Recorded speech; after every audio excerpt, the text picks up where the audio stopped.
நண்பர்கள் அனைவருக்கும் வணக்கம். இன்று ஒரு தகவல்.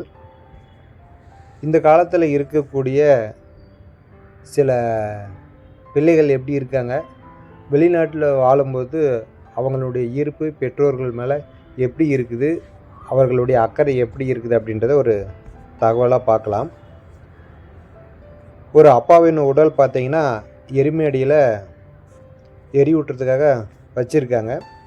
அவனுடைய பையன் பார்த்திங்கன்னா அமெரிக்காவிலிருந்து ஃப்ளைட் மூலிமா வரான்.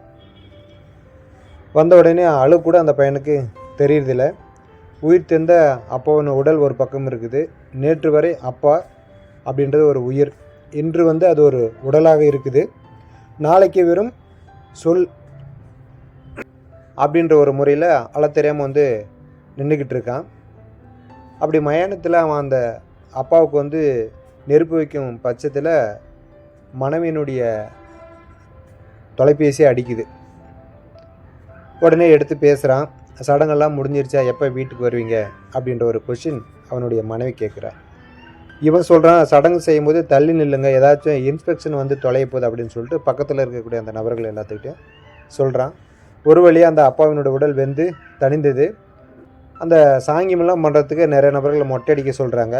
அதை கூட அவனுடைய மனைவிகிட்ட கேட்குறான். அந்த மனைவியை மொட்டை அடிக்கிறதுக்கு ஒத்துக்கிறதுல கடைசியாக மீசையை மட்டும் எடுத்துக்கிட்டு அந்த சாங்கியத்தை முடிக்கிறான். அவங்க அம்மா இதை பார்த்துட்டு ரொம்ப மனம் முடிஞ்சு கதறி அழுகிறாங்க. அந்த அம்மா அந்த பையன்கிட்ட சொல்கிறாங்க, நீ உன் அப்பாவை பிழைக்க வைக்காமல் இருந்திருந்தால் கூட பரவாயில்ல, பட்டு கூட இருந்திருந்தால் அவர் இன்னும் கொஞ்ச நாள் நல்லா இருந்திருப்பார் அப்படின்னு சொல்லிட்டு ரொம்ப வருத்தப்பட்டு பேசுகிறாங்க. அதுக்கு பையன் சொல்கிறான், ஆமாம்மா என்ன பண்ணுறது, ரொம்ப தூரம், என்னால் வர முடியல அப்படின்னு சொல்கிறான். ஒரு வாரம் கடந்து போகுது. உடனே அந்த பையன் அம்மா இனிமேல் நீங்கள் இருக்க வேணாம், உன்னைய பார்த்துக்கிறதுக்காக ஒரு முதியோர் இல்லை நான் பார்த்துருக்கேன், அங்கே உன்னை ரொம்ப நல்லா பார்த்துப்பாங்க அப்படின்னு சொல்கிறான். உடனே அந்த அம்மா அவங்க வீட்டுக்காரர் படுத்திருந்த அந்த இடத்துல கீழே விழுந்து புரண்டு அழுகிறாங்க. அதுக்கப்புறமா அந்த அம்மாவை கூட்டிகிட்டு போயிட்டு ஒரு முதியோர் இல்லத்தில் சேர்க்குறான். உடனே அந்த முதியோர் இல்லத்தில் இருக்கக்கூடிய அந்த பாதுகாப்பாளர் இவங்க இனிமேல் உனக்கு மட்டும் அம்மா கிடையாது, எனக்கும் அம்மா தான் அப்படின்னு சொல்லிடுறாங்க. உடனே அந்த அம்மாவை பார்த்துக்கிறதுக்கு உண்டான இந்த காசெல்லாம் கொடுத்துட்டு அவன் உடனே ஃப்ளைட் பிடிச்சி மறுபடியும் அமெரிக்கா போயிடுறான். அமெரிக்கா போய் இறங்கி வீட்டுக்கு போகிறான். மனைவி வாங்க எல்லாம் முடிஞ்சா அப்படின்னு சொல்லிட்டு வர வைக்கிறாங்க. அடுத்த நாள் பார்த்திங்கன்னா இன்னொரு ஃபோன் கால் வருது, உங்கள் அம்மா இறந்துட்டாங்க அப்படின்னு சொல்லிட்டு அதே மயானத்தில் அவங்க அம்மா எரிவிட்டுறதுக்காக வைக்கப்பட்டிருக்காங்க. உடனே ஒரு வீடியோ கால் மூலமாக அம்மாவுக்கு அந்த முதியோர் இல்லத்தினுடைய பாதுகாவலன் நெருப்பு வைக்கக்கூடிய காட்சியை பார்க்குறான்.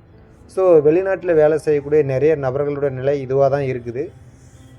இந்தியாவிலிருந்து வெளியில் போகக்கூடிய எல்லா பிள்ளைகளும் இந்த நிலையை கொஞ்சம் மாற்றுறாங்க அப்படின்னா நல்லாயிருக்கும்.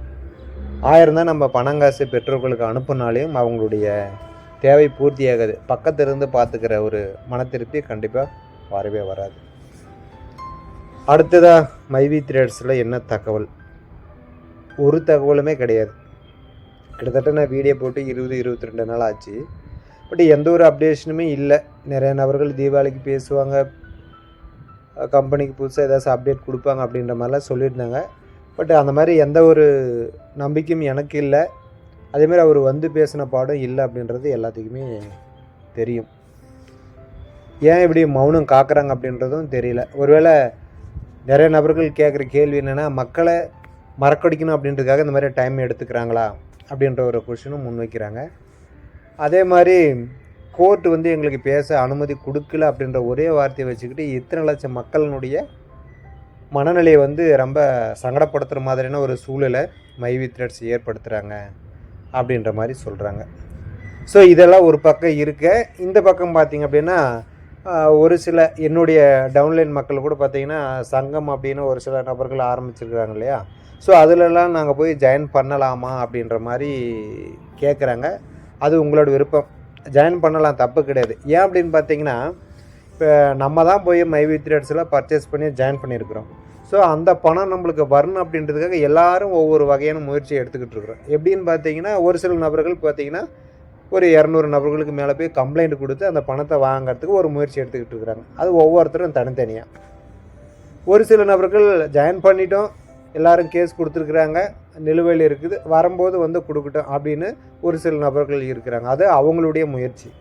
இப்போ இந்த சங்கம் என்ன பண்ணுறாங்க அப்படின்னா, நம்ம எல்லாம் ஒட்டுக்க சேர்ந்து ஒரு அமைப்பாக போய் ஒரு முறையிட்டு கேட்கலாம் அப்படின்ற மாதிரி ஒரு முயற்சியை எடுத்திருக்கிறாங்க. அதாவது தான் போட்ட பணத்தை எடுக்கிறதுக்கு தனியாளாக போய் கேட்டால் அதை கொடுக்குறதுல நிறைய சிக்கல் இருக்கும், லேட் ஆகும், பெருசாக எடுத்துக்க மாட்டாங்க. அப்படின்றதுனால ஒட்டுக்கா போய் சேர்ந்து கேட்கலாம் அப்படின்ற மாதிரி சொல்கிறாங்க. அது அவங்களுடைய முயற்சி. கண்டிப்பாக நம்ம பர்ச்சேஸ் பண்ண அமௌண்ட்டு திரும்பி வரத்துக்கு ஏதோ ஒரு முயற்சி எடுத்து தானே ஆகணும். ஆளாளுக்கு ஒவ்வொரு முறையில் முயற்சி எடுக்கிறாங்க. அதனால் தாராளமாக நீங்கள் பண்ணுறவங்க பண்ணி உங்களோட முயற்சியும் பங்களிப்பும் அதில் கண்டிப்பாக கொடுக்கலாம். ஏன்னா நமக்கு உண்டான பணத்துக்கு நாமளே முயற்சி எடுக்கல அப்படின்னா மற்றவங்க எப்படி முயற்சி செஞ்சு அந்த நம்ம பணத்தை நம்மளுக்கு திருப்பி கொடுப்பாங்க? கஷ்டம் தானே. அதனால் கண்டிப்பாக உங்களுடைய முயற்சி அதில் கண்டிப்பாக இருக்கும். அதே போல் இன்னும் சில நபர்கள் வந்து பார்த்திங்கன்னா, நான் இப்போ போய் நான் மைவி த்ரெட்ஸ் மேலே கேஸ் கொடுக்குறேன் அப்படின்னு சொல்கிறாங்க. தாராளமாக கொடுக்கலாம். ஆனால் அதை கேஸை எடுத்துக்கவே மாட்டாங்க. அதை வந்து சாட்சியமாக தான் எடுத்துப்பாங்க. ஏன்னா ஆல்ரெடி பல நபர்கள் கேஸ் கொடுத்ததா இப்போ வழக்கு நிலுவையில் இருக்குது. நாம் இப்போ எக்ஸ்ட்ரா பே கொடுக்குறது எல்லாமே நிறுவனத்துக்கு எதிராக ஒரு என்னென்னா ஆதாரமாக எடுத்துப்பாங்க. ஸோ இத்தனை நபர்கள் இந்த மாதிரி இருக்காங்களா, இன்னும் எத்தனை நபர்கள் இருக்காங்க அப்படின்னு சொல்லிட்டு நாம் கொடுக்குறதெல்லாம் ஆதாரமாக எடுத்துக்கிட்டு தான் அந்த வழக்கை முடிப்பதுக்கு உண்டான வேலைகளை அவங்க செய்வாங்க. அதனால் நம்ம முயற்சியை கண்டிப்பாக தாராளமாக எடுக்கலாம். இன்னும் ஒரு சில நபர்கள் பார்த்திங்க அப்படின்னா, மைவி த்ரெட்ஸில் நான் வாங்கின அந்த அமௌண்ட்டுக்கு மேலே இப்போ வட்டி எக்கச்சக்கமாக ஏறி நிற்கிது. அசலையும் கொடுக்க முடியல, இன்ட்ரெஸ்ட்டையும் கொடுக்க முடியல, வாழ்வா சாவா அப்படின்ற ஒரு மிகப்பெரிய பிரச்சனையில் இருக்கிறாங்க. ஒவ்வொரு நாளும் ஒவ்வொரு மாதமும் அதை நினச்சாவே ரொம்ப ஒரு வருத்தமான சூழலாக இருக்குது. மாதம் போகிறதே தெரியாத ஒரு சூழலில் போயிட்டுருக்குது. மைவி த்ரெட்ஸ் ஸ்டாப் பண்ணி கிட்டத்தட்ட 1.25 வருஷம் ஆச்சு. எம்டி அவர்கள் வெளியில் வந்து 1 வருஷம் ஆச்சு. போன அக்டோபர் மாதம் 9ஆம் தேதி என்னமோ வெளியில் வந்தார். ஸோ இன்றைக்கி தேதி 9 ஆயிடுச்சு. ஸோ இது வரைக்கும் அவர் மக்களுக்காக சொன்ன தகவல் எதுவுமே கிடையாது. நியூ இயருக்கு வந்து ஒரே ஒரு வாழ்த்துக்கள் மட்டும்தான் சொல்லியிருக்கிறார். அது வந்து உறுப்பினர்களுக்கு போதுமானதான்னு கேட்டால் 100% கிடையவே கிடையாது.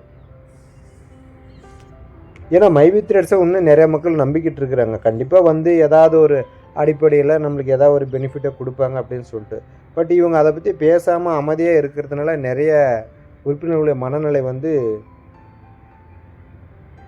வெளியில் சொல்ல முடியாத சூழல்களை தள்ளப்படுற மாதிரி இருக்குது. ஸோ இந்த சங்கத்து மூலிமா நிறைய முயற்சிகளை எடுக்க போகிறாங்க அப்படின்ற மாதிரி நிறைய உறுப்பினர்கள் அதில் ஜாயின் பண்ணவங்களே சொல்லியிருக்கிறாங்க. இது வந்து நிறுவனத்தை காப்பாற்றுறதுக்கோ அல்லது மீட்டெடுக்கிறதுக்கு உண்டான முயற்சியே கிடையாது அப்படின்றத அந்த சங்கத்தில் இருக்கக்கூடிய ஒரு சில நபர்களே சொல்லியிருக்கிறாங்க.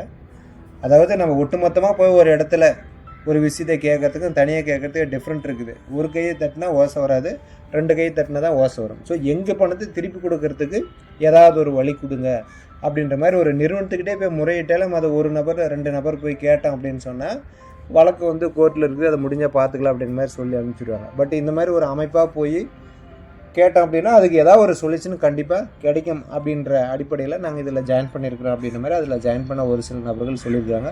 ஸோ அது அவங்களுடைய முயற்சி. ஏதோ ஒரு முயற்சியில் பணம் வராமல் இருக்கிற உறுப்பினர்களுக்கு பணம் வாங்கி கொடுப்பதற்குண்டான சூழல் அந்த முயற்சியின் மேலே ஏற்படுச்சு அப்படின்னா ரொம்ப ரொம்ப சந்தோஷம்.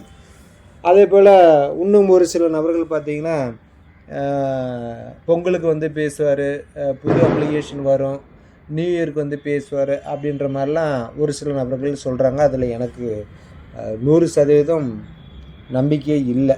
ஏன்னா பல தடவை நம்பிக்கையாக எதிர்பார்த்து நம்பிக்கையான வார்த்தைகளை சொல்லி அதை எதிர்பார்த்து ஏமாந்தது தான் மீதி அப்படின்ற மாதிரி இருக்குது. பட்டு எல்லாத்தையும் ஆராய்ஞ்சு பார்க்கும் பொழுது ஒரு விஷயம் தோணுது. என்ன அப்படின்னு பார்த்தீங்கன்னா, இப்போ நிறுவனம் வந்து கோர்ட்டில் போய் வழக்கில் நிற்கிறதுனால நிறுவனத்து சைடு இருந்து நாங்கள் செஞ்சதெல்லாம் சரி அப்படின்னு அவங்கள இருந்து அந்த கோர்ட்டு கேஸ்லேருந்து வெளியில் வரத்துக்கு உண்டான முயற்சிகளை அவங்க செஞ்சுக்கிட்டு இருக்கலாம். நாங்கள் இந்த பிரகாரம் செஞ்சோம், இது தப்பு இல்லை அப்படின்ற மாதிரி. ஸோ மைவி த்ரெட்ஸ்க்கு எதிராக கேஸ் கொடுத்தவங்க இல்லை நீங்கள் இதெல்லாம் செஞ்சுருக்கீங்க, அதனால் இது தப்பு தான் அப்படின்னு அவங்க ஜெயிக்கிறதுக்கு உண்டான வேலையை பார்ப்பாங்க. இப்போ ஒரு அமைப்பு மூலமாக போய் கேட்குறாங்க அப்படின்னா எங்களுடைய பணத்தை எங்களுக்கு திருப்பி கொடுங்க அப்படின்னு அவங்க ஜெயிக்கிறதுக்கு உண்டான ஒரு வேலையை பார்ப்பாங்க. ஸோ இந்த மாதிரி ஆளாளுக்கு எடுக்கக்கூடிய டிசிஷனில் நான் ஜெயிக்கணும் அப்படின்றதுக்காக தான் வந்து இந்த மைவி த்ரெட்ஸில் ஒரு 4-5 செட்டப்.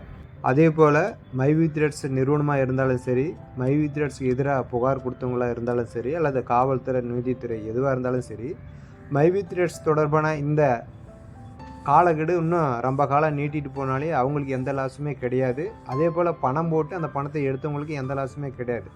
போட்ட பணத்தை எடுக்காமல் வட்டி கட்டிட்டு இருக்கிற மக்களுக்கு தான் இதனால் பெரிய நஷ்டம். அந்த இழப்பீடு கண்டிப்பாக அவ்வளோ சீக்கிரம் சரி பண்ணவே முடியாது அப்படின்றது எல்லாத்துக்குமே தெரியும். ஸோ அவங்கவுங்க ஏதாவது ஒரு முயற்சியை எடுத்து தான் ஆகணும் அவங்களுடைய பணம் திரும்ப வர்றதுக்கு. அதை நீங்கள் போய் கேஸ் கொடுக்குறதா இருக்கலாம், அல்லது ஏற்கனவே கொடுத்தவங்களா இருக்கலாம், அல்லது வரப்போ வரட்டும் அப்படின்னு வெயிட் பண்ணுறவங்களாக இருக்கலாம், அல்லது ஒரு அமைப்பின் மூலமாக போய் ஒரு முயற்சியை எடுக்கிறவங்களா இருக்கலாம். ஸோ நம்ம பணத்துக்கு நாம் ஏதாவது ஒரு முயற்சி கண்டிப்பாக எடுத்து தான் ஆகணும், வேறு வழியே இல்லை அப்படின்றத இதன் மூலிமா சொல்லிக்கிறேன். மீண்டும் அடுத்த ஒரு தகவலுடன் உங்களை சந்திக்கிறேன். நன்றி, வணக்கம்.